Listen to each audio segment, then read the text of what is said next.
You believe that Russia has acted in good faith towards trying to resolve the war in Ukraine. And I'm wondering if that is actually your position. In April, there was a peace outreach by Putin and Zelensky. And they actually signed a peace agreement. And at that time, and Boris Johnson was dispatched by the White House to sabotage that agreement. The Russians were acting in good faith. After signing that agreement, they were actually withdrawing troops from the area around Kiev.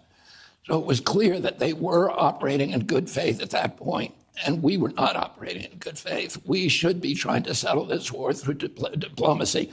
Since then, there have been 350,000 Ukrainian kids that have been killed, and we have turned that nation into a proxy war between a proxy war between Russia and the United States. When my uncle was president and his military apparatus wanted him to go to war with Vietnam, with Laos, with Cuba, with the Soviet Union during the Berlin crisis in 1982, he said, you have to put yourself into the shoes of your adversary if we're going to have peace.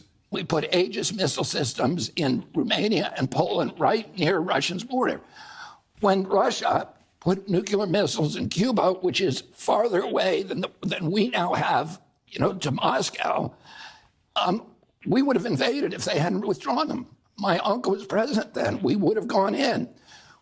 And my uncle knew why the Russians had done that. He did it because they did it. Khrushchev did it.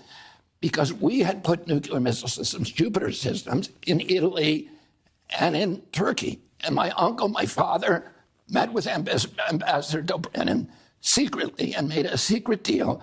If you remove your missiles now, we will take ours out of Turkey.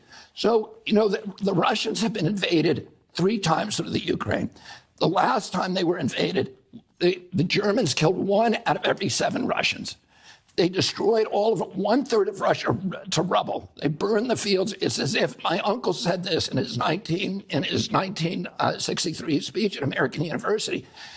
He said they destroyed the equivalent of destroying the entire part of the United States from the East Coast to Chicago. Imagine if all the wheat fields, all the forests were burned, all the cities reduced to rubble. That's what was done. They have a legitimate concern about us moving NATO into the Ukraine. We would never let them put missile systems in Canada or Mexico. We would invade if they did that. And we have to be able to put ourselves in their positions.